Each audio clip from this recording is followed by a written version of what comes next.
Oh, so eloquent as always, Robert Monday. Thank you very much. Let's get stuck into map number 3. Look, Nico, it's been a long ride, and I feel like over the course of it, we started to be converted into Viper fans.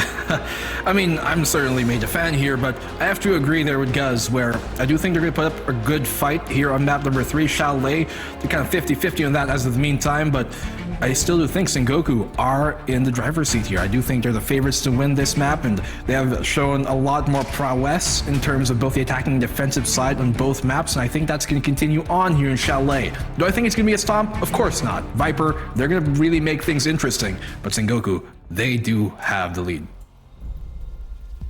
It's going to be a classic 7-8. We're going to be here until half past midnight. It's going to be an all-nighter, and, you can book it in, guys. Sengoku are going to give it their all, though, because they have put in the hard yards this year. They have been really, really pushing all year long through the Japan League, through the Japan Championship to earn their spot into APAC North. A lot of these players have been grinding for a long time. Team Viper as well, no exception. Well, it's pretty early for me here as of the meantime. I know you guys over What there. time is it? Is it 5:30 there? It's like 4:30 here in 4:30? Southeast Asia. Yeah. So. It's currently 7:30, and I was not gonna lie, kind of hoping that the game was gonna end there, so I could make myself some dinner. Looks like you're gonna have Chalet for dinner this time here, Dev. Yeah. This time though, a bit of an appetizer for you. We got Flores, Thatcher, and Valkyrie ban. Valk is a huge ban here because this is one of her best maps. So much information she can gather, so many nooks and crannies to really hide those black eyes, and the final punch delivered. Kaid will be the final ban as well. So those hatches a bit more easy to deal with. You can expect the Habanas to really come full effect here when we go into the map. Absolutely. A lot of these high impact operators that we've seen feature so far have been banned out. Gonna force the pivot from these teams, but of course Chalet is quite a different beast to either Oregon or Clubhouse, particularly Clubhouse. I feel like they're almost at opposite ends of the spectrum, right? Chalet here, this is an attacker's paradise, isn't it? This is a map that is a lot more free-flowing, really enables a lot of playmaking, and on the attacking side, anything really is possible. For the defense, typically, you don't see the wine cellar snowmobile garage bomb site, but Sengoku have decided, hey, let's throw a spanner in the works. Let's pick the statistically least picked and worst at a professional level bomb site, and let's see what we can do with it. I respect that. They've got a bit of a colorful lineup as well. I want to see what they can do. Speaking of statistics, this is actually statistically the most attacker-sided map in the game. Not that any would be arguably super heavy attacker sided, but in terms of win percentage, the attackers got things a bit less rough here coming on Chalet, and that should at least help a team like Team Viper, who honestly struggled more than Sengoku do on their attacking side in the opposing way. So coming into this, starting things off, this is actually what we expect from Sengoku.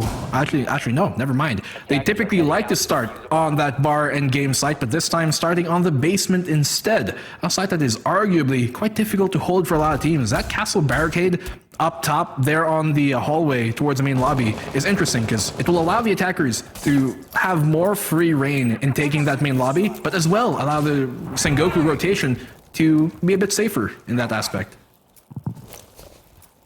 How are they going to deal with the utility denying this snowmobile wall? The drone hole provides an ample opportunity to toss nades through and clear out any mute jammers. So Viper already have a way onto the bomb site. They could plant now if they wanted to. They could just enter right now if they wanted to. Where is Sengoku? Hello? Nobody's home. Viper are walking on through. They found the opening pick, and they got 3 or 4 people in the bomb site.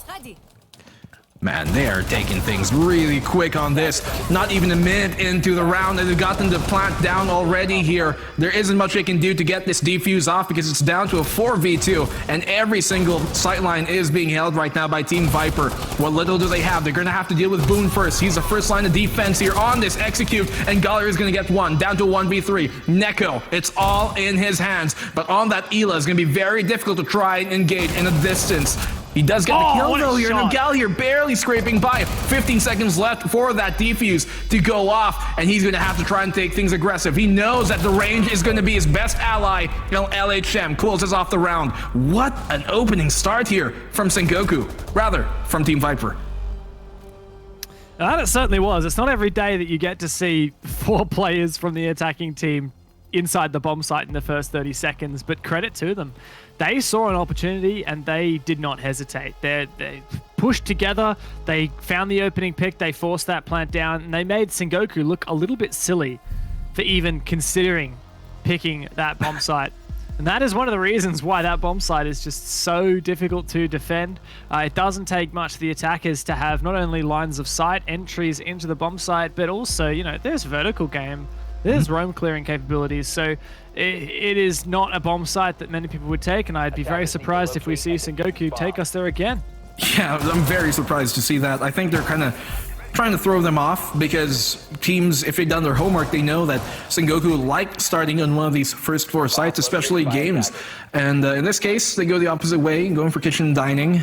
I mean, it must have been a comfort pick for Sengoku to pick that. It's something you see normally in ranked, but you wouldn't expect it here in, like, you know, the competitive relegations that it is. So Sengoku trying to pull a bit of a sly trick on Team Viper, but Team Viper just shuts that down entirely. So trying to extend here vertically. A lot of teams like to do either of the two, either vertically or horizontally. When they extend on this side, could go further into that games, but they're going for the bedroom itself, which is one of the better ways to try and hold this down.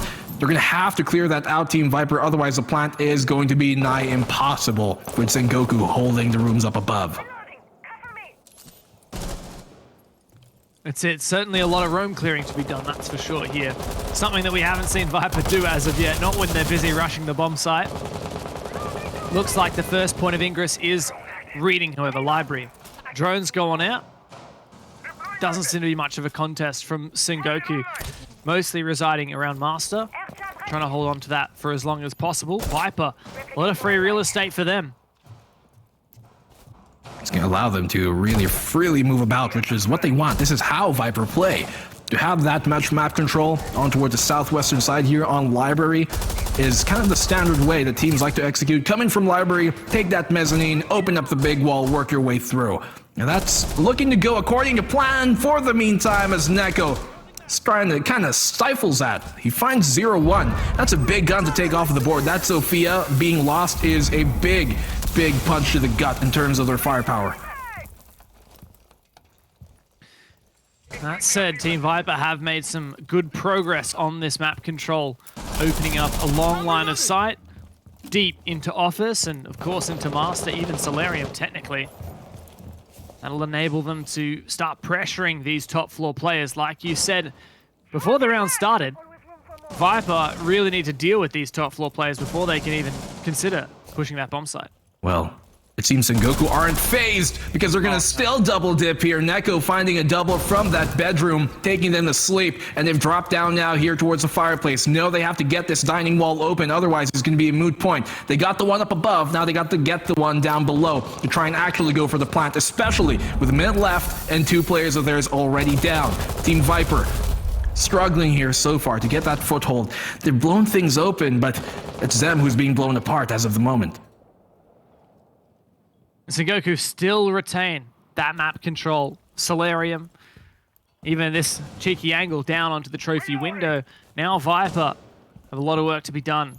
Sneaking up from West Main now. Galier's got a piece of barbed wire to contest with, but not much else.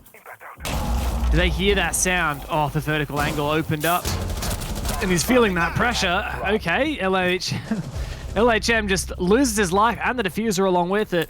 Viper's not looking too hot right now. And, I was about to say it's going to get worse when Boone goes down, but he managed to stay alive for just a bit longer. Not really going to make much difference, though. So Goku, after an embarrassing first round, they do redeem themselves slightly. Really great hold up top, and mind you, there are only 2 players up above to really hold that kind of 3-man Team Viper push, and they did such an amicable job of doing that, exactly. Neko finding 2 up above really hampered the intent here of Team Viper to take that second floor, and when you don't have that, it's going to be very difficult, as I said at the start of the round, to even get the plant going, because that control is crucial when playing on either of these first 4 sites. So going towards Bar in Gaming, the expected site I would have thought they would have picked on the opening round, but We finally get on it here on the third, so we can expect them to do the same thing that they did on the previous round, extend up vertically, play the library side this time, and Team Viper probably going to come in for Master and Solarium if anything. That's how they've typically liked to clear the library side when the opposing side is playing it, so that's what I'm expecting here. Sengoku, knowing that, how are they going to adjust and how are they going to pre-prepare for what's to come on the Sengoku, rather on the Viper attack?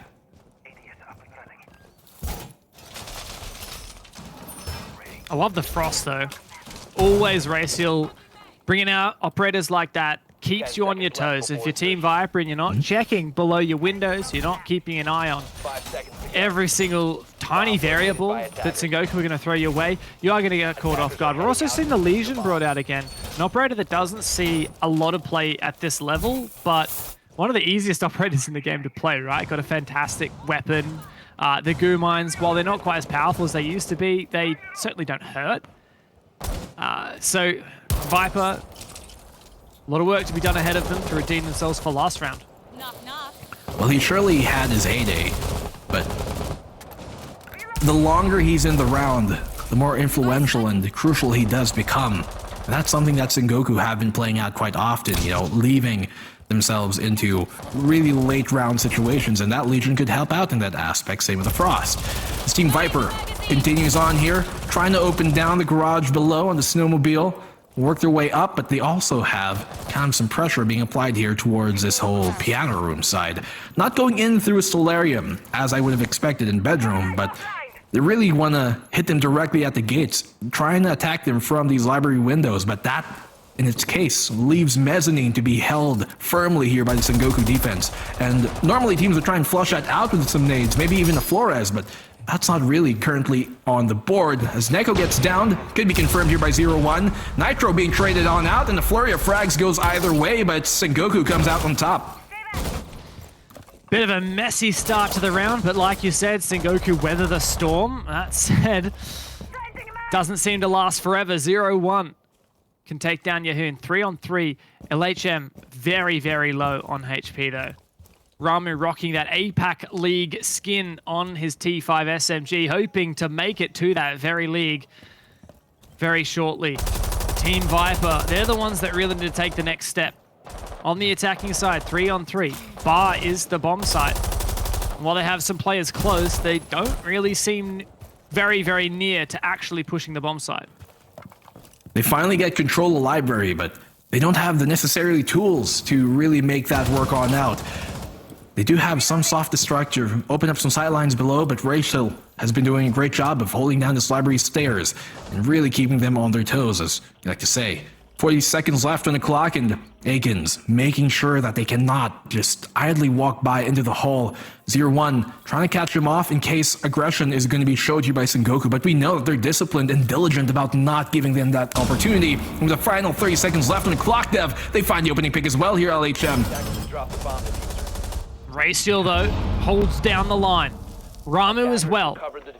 Both Sengoku players separated around that bomb site, ready to strike. Viper forcing that plant down. 0-1 safely getting that diffuser planted. And now Galir as well is there to take down Ramu. Racial in a 1 versus 2 to retake and disable that diffuser. It's not going to happen. Viper, who'd have thought they would make that one work?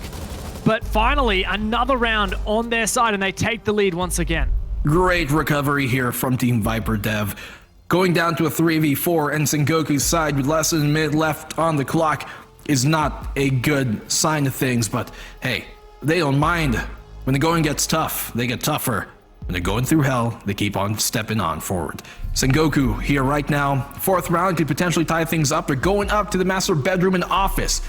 They did have a very, very great hold towards that master bedroom and office when they were defending kitchen down below. Now this time it's going to be the actual site they're going to have to go through, which Team Viper didn't really have too much problem opening up those walls on the office. Granted, it wasn't I guess relegated to as much manpower that Sengoku would have otherwise put, but hey, it's what they're going to deal with. So Team Viper, expecting this, we can assume that they are going to come through that library side, maybe have some pressure towards Solarium, but for the most part, Team Viper, I think they really want to stick as a unit here because Sengoku, they've been doing the same. It's been working for their defensive side for the most part. But Team Viper, this attacking side of theirs, looking a lot better on Chalet as it does play into their strengths a bit more than the previous two maps have been. No, absolutely. That said, of course, let's not get too ahead of ourselves. It is Viper on their attack, which is what we said, Chalet being the most attacker-sided map in the pool. There's very much a chance that Sengoku could come back on their own in the second half, but they really need to weather out a couple of defenses before we can have faith that they can redeem themselves in the second. Early push from Viper, already into Trophy. Kim looking to try and punish anyone rotating, and he may well find one. All the timing. Raciel just on the other side. Ramu as well, lurking downstairs, and Kim is ready to cut off that rotation. Not too aggressively just yet, waiting to see what Sengoku are playing at. Kim Jun, little does he know how close he was twice to potentially finding a pick there. Alas, it's not given to him just yet. Nade here to try and flush Aiken out. Doesn't do as much damage as they otherwise would have hoped. And here comes a push, but he gets down, Kim. Great job holding down the line. It's very difficult to try and beat that, but 0-1 still wins the fight. Down to a 4v4, equalize the man disadvantage. 0-1's taking some damage in that fight as well. So Solarium looking to be controlled for the meantime here by Team Viper. But can they really use it to springboard into an attack? Oh my god, what was that shot? Thread the needle, Raciel. Boone goes down. 4v3 now for Sengoku. Viper, they've come back from worse odds, I'll tell you that much. But it's going to be a tall task now. They have Solarium control, but not a lot else. A good opening, but Raciel taken down by 0-1, playing around with that shield a little bit too much, overthinking it. Yeah. Now the Zephyr has found his way all the way into bathroom. Neko in such a scary position, finds the kill. The diffuser goes down. Yahoon wins that fight. It's all Galir now. Oh, Galir. He's so deadly when swinging off of the contact there. And same as Neko. That will completely shred anyone apart. That Scorpion is so deadly up close, and you see the full effect of that. But Galir, 1v3. We've seen these type of clutches almost happen on Clubhouse. Galir is going to be one for the ages if he does pull it off here as of the moment. In that 3v1, he's made his presence known. They know he's coming from the showers, and when it pours, well, it's gonna have to go real hard for them. Bedroom, he's gonna be stunned. This is looking really dire. 30 seconds left on the clock, and they're not giving him an opportunity. They know not to peek. That's what he wants. And Sengoku not gonna play into it. Moment of quiet now. He'll just be listening as Sengoku keep waiting, forcing that plant down. Sengoku will have heard that like a mile away, a pin dropping at the bottom of the Coliseum. Galir spots the head of one player, but can't land the shot. It's a small magazine here, and the ARX is going to make it all too difficult, and Sengoku have played this perfectly, just baiting him out. There's not a lot of time left. They might even play for the retake here. Ramu on for the swing, taken out. And they may well have taken a bit of a risk. Galir now 1v1, surely not. Oh my god, that was awfully close. Neko can fortunately win it out, but by god, Sengoku, don't make me scared like that. How many clutches have we seen it come down to a 1v1? And, you know, Neko, he had some idea he'd be there, but he didn't realize that Neko was a lot closer than he otherwise would have expected. So great attempt there from Galir. Brings it down to the 1v1 from the 1v3, and things have been tied up. Attacking side here for Team Viper, looking okay, but nothing too convincing as of the moment. As Sengoku answer back, they're going to Kitchen, which was a very one-sided endeavor the first time we saw it around. Can they do it now that they've seen how Sengoku like to play Kitchen? I believe Team Viper have a chance. Team Viper have been consistently outperforming our expectations, but now that we're actually starting to give them a bit of credit, maybe that will flip. Maybe we'll jinx them, maybe we'll cast a curse them. And like you said, yes, they have seen Sengoku's defense of this Kitchen site before. I mean, they're going to have to put into action a lot of improvements, because while last time they did happened to open a lot of the necessary hard breach areas that they wanted to open. For example, the office double walls. I believe they even opened directly onto the bomb site from lobby, the dining walls. But aside from that, it was pretty much a shambles, to be honest. They were 1v1ing defenders who had shields to play off. They were not really dealing with power positions very well. They weren't trading. So a lot left to be desired for Viper. At least they did get some things right. So there's something to work from. Yeah, the only real progress they did, though, as you pointed out, was opening those two big walls. The one right in dining and the one right above in office. And off of that, they got some long sidelines when you kind of would have expected them to, I guess, use that to their favor with, you know, these rifles in their hands. But still, Neko in that aspect was able to shut them down. Can he do it once more? They're really putting up a fight here on the front lines of Library, but escaping not into any safety, though, as Neko is going to get caught on that rotation back away. And they tried to bite off more than they could chew, it seems. And in this case, they're definitely getting bit. Ramu as well roaming downstairs, looking for a possible flank, but Viper looks to be controlling the map quite well. They won't let up with some of this map control that they've taken. They're avidly watching their flanks. Now, one of the changes that we've seen on the defensive side is that Raciel's actually bringing the Echo now. So we have more information gathering on the Sengoku side. Plant Denial should have come to that, but particularly information, that's what's king now for Sengoku. And if it ever does come down to it, Dev, they're going to have a lot of plant denial because of those yokais. Barring, they only have that one nitro cell on the Aiken, who could definitely swing things around if he times his nitros right. But Gal here making sure no flanks coming from down below.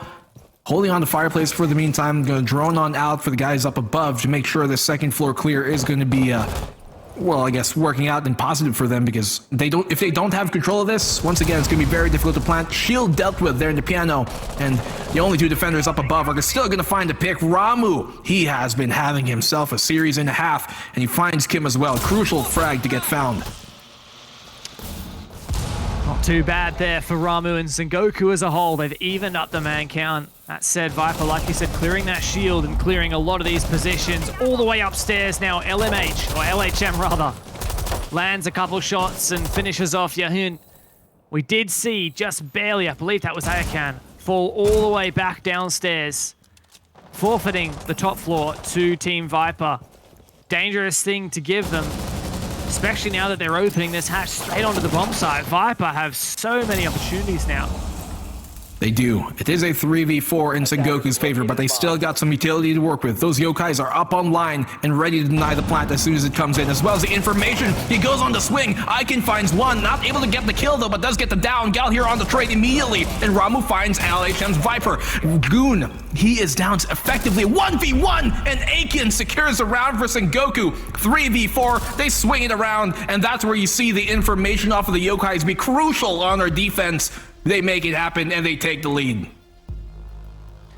It's a very tight game, isn't it? The 1v1 at the end of it, that's what, 2 rounds that have gone down to 1v1s in a row. You take into account that, well, these teams are going tit for tat. It's been trading of rounds back and forth, back and forth. Sengoku finally have strung 2 together in a row. If they can secure a 4th defense here on Chalet of all maps, that would set themselves up astronomically well for the second half. Yeah, you go positive like that on the defensive side, and arguably an attacker side map, the most of this entire map pool, you're going to be in a pretty good spot to potentially end this series heavily in your favor. Going now here towards games, once again, a site that Team Viper have really been struggling to really crack open, so this time, they've seen a second time. Can they do it this time around? They almost did it on that kitchen defensive Sengoku's here on round number 5. It slips away from their fingers at the last possible fleeting moment. Team Viper, well, looking at the composition, more importantly here, Sengoku, back to that Ela, the Frost as well, nothing we haven't seen so far. But the fact that they pair them up all together, I think, is an important factor here. You got the Legion, Ela, and Frost at the same time. That's a lot for Team Viper to try and deal with, and they're really going to have to be diligent about where they drone and what they check.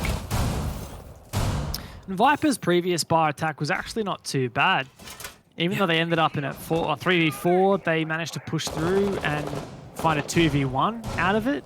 A couple of mistakes from Sengoku, a bit of overextensions, and not quite working together as well as Viper have been doing so. You can see how early Viper are in the building taking map control. This time Sengoku have a player ready and waiting to contest. That's Ramu, and he takes down the first Gemini. Viper not going to get as much free real estate as they would like. Yeah, I mean, when we did see them attack this site a while ago, Team Viper, they barely scraped by with that one. They're taken down to a 3v4 and somehow scrap away with a round win. Will it repeat, though, as Ramu takes some early damage on? No Thunderbirds or anything of the sort to get him online, no docks, so he's going to remain in that low HP state for this round, unless he's taken out. Boone making sure nobody's here by dining. They have almost complete control of that entire side of the map, that entire northern side, and it allows them to have a big front line to really push into this bar. They do not have second floor control, mind you, which is very important. You need to flush out that mezzanine, nade it out, make sure nobody's playing there so you can have free control of that main lobby, which is crucial a lot of the times to making the execute work. Oh, he's going to try and take out the edge ab. Nice. Give a little bit more freedom to his anchor players to rotate later on without walking to the edge ab. What are Viper going to do about these hard positions that Sengoku have set up? Shields, ADSs, reinforcements. Onus is on Viper to clear it all. Particularly this shield at the top of the library stairs is going to be a heavy point of contest, and Neko, he's shown he can be a mean machine with that Scorpion. Over goes the nade. Neko manages to dodge it, but the shield does not. Normally, this shield would be dealt with by a Flores, but that being banned here by Team Viper, they know that they have a lot to deal with. Instead, Yahoo, and great job by him. He's going to drop immediately. Knows not to overstay his welcome. And Gal here will find a trade off of that. Not a direct one, but a trade nonetheless to take Ramu off of the board. He was low already, so it doesn't hurt as much as it could have. But Team Viper, man, 30 seconds left on the clock, and they're still barely within space to try and go for that execute. They have library control for the meantime, yes, but will it be enough for them to actually gain control of a plantable position? Nades and frags being found here by Team Viper. That was huge. 2v4, and now they have a real chance, Dev. 10 seconds to go. It's all on Ayakan. He needs to deny this plant. If he can do so, he could win the round all on his own. He can't deny it! And now it's a 1v3 retake scenario. SMG-11 is fresh out.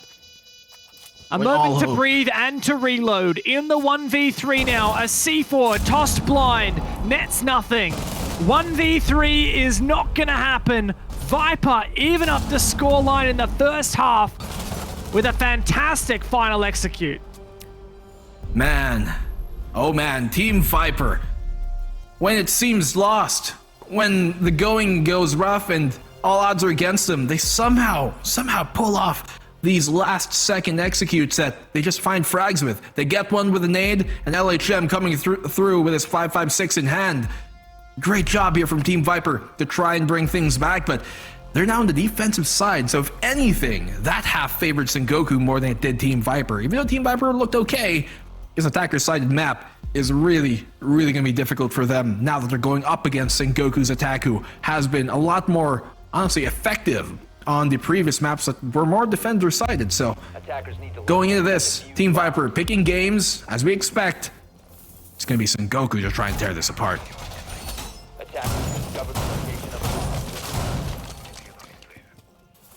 Still, that's only evening up the scoreline, and it's not a clear advantage to Viper. In fact, I think it's fair to say that Sengoku should be more than happy with that defensive result. They need to back it up on their attack now. Viper with the clash from Kim Jun makes me wonder whether this is something Sengoku are familiar with dealing with. No Nomad, no Zafia, not a lot of operators on the Sengoku lineup that are good at dealing with that clash. In fact, some strange picks from Sengoku, not gonna lie. I feel like the Blackbeard shouldn't be surprising at this point with how much they've played it over the course of the series, but the Twitch as well. I mean, you can usually afford like one of these kind of questionable picks, but it's strange not to see a Zafir picked. It's strange not to see a Maverick picked. I feel like there are a lot of operators here that Sengoku could be bringing. I'm ready for them to prove me wrong. But I'll eagerly watch and see what their intention is here. No, I agree fully. They're going for this Blackbeard, which I feel like is a bit of a crutch pick. It did work on Argon for Yahoon, but there are many arguments to be made on how effective it actually was in terms of Blackbeard's utility as compared to maybe him doing it with any other operator. Although, this time, he is playing the windows, which you do want from a Blackbeard, and it's a very crucial window as well because that cuts off the entirety of the rotation from the library stairs. The clash is going to be such a nuisance here on this library, and for them to pick it on the opening round of their attack, rather of the defend here, Team Viper, really goes to show that they don't mind pulling out every single trick they have in the hat.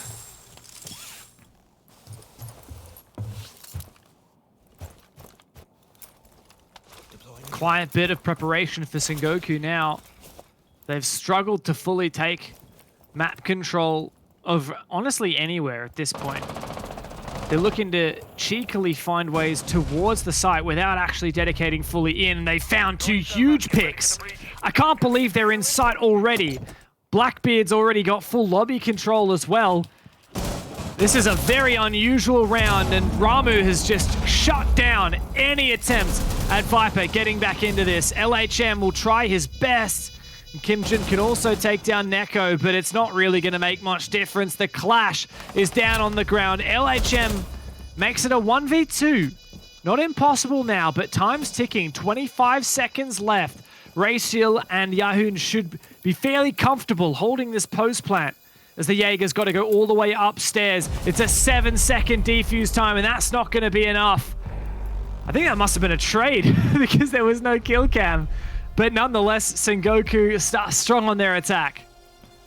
Great job here by Sengoku. They go in through the front door, which I guess is a great way to kind of dismantle this Team Viper defense. With Viper knowing that they like to spread out, Team Viper's defense like playing aggressive and roaming about the map. That just leaves the anchors, I guess, very little support from the outside roam in that case, and Sengoku, they go in through the front door knowing that aspect. So, mind you, I think for some reason Neko on his Finka had a suppressor too, so I don't know how much that really helped them sneak by, but who knows. I guess in the end it all pans out and Sengoku get the opening round as we expect here on the attacking side, but instead of going for any of the first floor sites, neither kitchen nor bar games, Team Viper go directly up above into the offices.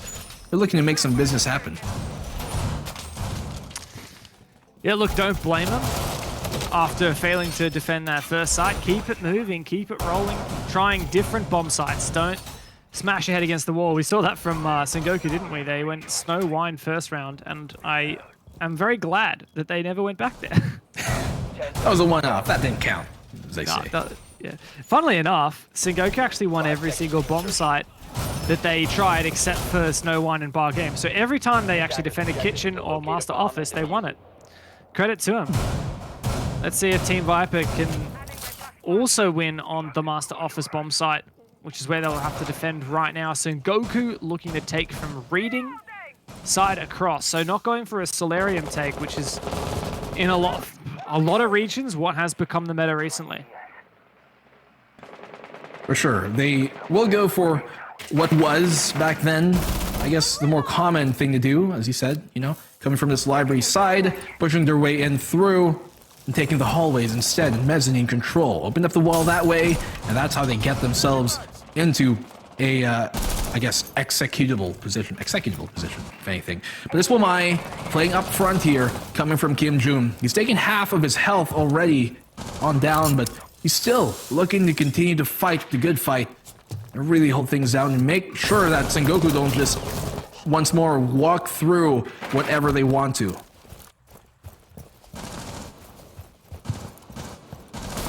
I mean, to be honest, not really much progress. Still just working on pushing, reading. And actually, okay, Kim for a second looked like he was going to let that Selma detonate, but he does take it down. Ooh, Neko's found himself in a very cheeky position. Just on the other side of that reinforcement, Kim Jun is lying in wait, but Neko's going to sneak past that line of sight and take down Boone. Not before Kim's found his own pick and scattered away into the fresh air as well. Gone all the way back downstairs. 4v4 now, but lots of advantage, lots of map control for Sengoku. This is some progress made, but ultimately, they're still not really within that space to go for the plant. They do open up the wall, though. That ace is going to help that case out. And Aiken taking the long angle to make sure nobody just idly peeks by. He takes some damage of his own. A small tag, but nothing too influential. It's a 4v4 to try and make sure that nobody's playing too close. Gal here, though, is going to be such a big problem. He's got so many toxic babes to make sure that he's going to waste as much time as possible. Neko once again, so press spear in hand and lands true. The tip of the defense, the tip of the attack, rather, has pierced its way, and they now suddenly have a potential execute path. Daring moment now for Team Viper on the receiving end of this execute. 3 versus 4. Sengoku have that advantage, but time is not on their side. Viper still holds on. Kim once again stepping up for his team. Galir as well, the man to hold on to the site. SMG-11 though, all out of bullets, and he is all out of life. Race Hill and Ramu to lock it in, and Sengoku finally start to leech ahead here. 5 rounds to 3. Sengoku slowly building their foundations up into a firm lead, and a round away from match point as that as well. I really love these Christmas skins, by the way. Yes, we've been seeing them all game. Ash, Blackbeard. Keep them on, yes. I just love in general that you can now actually show off your cosmetics in the operator select menu. Totally, I agree. It's lovely. This is the type of features we love in this game. For sure. Sengoku, as of the moment, the only features they have to be worried about are what the defense will continue to put up here, because Team Viper, they've lost twice. They could lose a third time, but they never let it be strung to a fourth. So if match point is given up here, we've seen match point comebacks happen in this series alone. We saw that during Clubhouse, the map right prior. That could be the case here once more from Team Viper, but I'm sure by all means they'd rather avoid that happening. They want to really close this down. So they're going down to the kitchen and dining. Will it be a feast for Sengoku once more? Our Team Viper going to bring the plate back their way. Kitchen dining, funnily enough, was the bomb site that Sengoku were the most successful on. They played it twice and they won it both times, albeit the second one going down to that really tight 1 versus 1. Team Viper, I wonder if they will extend just as hard upstairs. For the moment, it seems like they indeed will, with rotations as well to support, likely some vertical play. For Sengoku though, no thermite, and for the first time we're seeing Osa show her face. Blackbeard and Osa, 2 shield operators. I wonder if they're intending to put that on the master window, if there is a specific strategy for the Osa. She can be so powerful if used correctly. This is actually what I would have expected earlier on, as Ramu gets an opening pick there with the Yana. Surely, you know, Osha is, I guess, a bit more meta now than Yahoo is on his Blackbeard, but it's only this round number 9 that we've seen her in this entire series, so very curious to see that, especially now that they're attacking the first floor. See how exactly they're going to utilize that, but, well, if Sengoku are really good at defending it, you can, I guess, safely assume that they're pretty adept at attacking it as well. And that, for the meantime, seems to be the case. Piano being droned on out. They get that information. One's in the office. They know that at the very least, but he's going to be able to fall on back to safety for the meantime. Stalling them, yes, but not really doing much else. Reloading.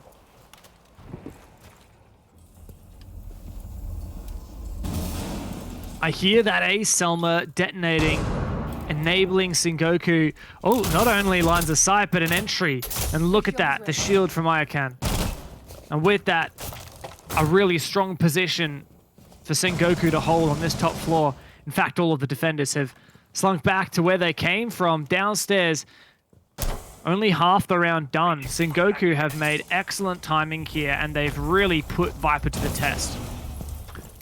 Soft breaches to try and take some vertical control here, and Aiken finds another kill in their favor. This is looking really good right now for the Sengoku side. And Team Viper crumbling slowly, one withered away, the next to follow. Oh, Yahoon has to be careful what he's turning around into, but that Blackbeard, that's the perfect angle that he's going to want to play off of. And Boone, he had to make a play. They were down 3v5, but unfortunately, it wasn't the right one to pull out in this situation. Icon flanked up though. 0-1. Might be able to save this round for Viper, otherwise it's Sengoku match point. Don't have a lot of time left. Ramu, though, finishes off 0-1. All on Galia. The smoke play out 1 versus 4. But Ramu is ready and waiting. Doesn't overextend. Low HP at Galia should probably win this fight. Ramu goes down. 1v3 now, 15 seconds. We've seen it this type before, and we know it can go both ways. But Neko locks it in for Sengoku. Match point and series point on the verge of eliminating Team Viper. They take a tactical timeout. Rightfully so. This is when you really gotta talk things over, reset, at least kill the momentum. I talked about how Team Viper have never, in this entire series, given up 4 rounds in a row. This could be the first time that happens here at the cusp of match point. Not even match point, man. Series point here for Sengoku to move on further and eliminate Viper. As you said, no way Gal here could have won against that punch hole at the end, so unfortunate for him, but it's Sengoku right now who is looking really good on this attacking side of theirs. Sometimes when, you know, at this kind of stage, you're down in, actually you're tied up 1-1 going into this map, and you have the opportunity to pick which side you want to start on. Some teams would actually prefer to start on the weaker side, the defending side, and then come back and close the game out, close the map out on the better side, which is the attack, which Sengoku are on right now. And so this is really working out well for them here, Dev, and Team Viper. Things are not looking well for them at the very least. They have yet to win a single defensive round in 3 sites that they've chosen. Yeah, absolutely. We pumped the expectation that this is going to be an attacker-sided game, and well, it certainly has been. Team Viper really struggling on their defense. Sengoku had, for Chalet, a phenomenal defense, going 3-3, and they are reaping the benefits of that right now. Viper taking their tactical pause. They really need to make the most of it. They need to push for overtime. There's no second chances here. At this point in the bracket, it is single elimination. Viper lose this next round, or any of the next 3 rounds, they are out of the tournament, out of contest for APAC North 2022. They're gonna have to come back flawlessly and deliver the same sort of fate that Sengoku just put on here. 3 rounds straight is what they've lost, and 3 rounds straight is what they gotta win here, Team Viper, to come back into it. Sophia finally coming on out. Blackbeard, take him off of the board. We're going now into series point for the next few rounds. I'm sad not to see the Osa again. I loved the Osa. I do too. Even though it wasn't the most impactful operator, I think Osa is a bit underrated. I've talked to quite a few, pro players. They seem to think that Osa is not that useful at the pro level, which is really disappointing to me, and really surprising as well. I figured she would be very powerful, but not every team likes to use a shield, so is what it is. The Twitch here is what I kind of switched on to this round.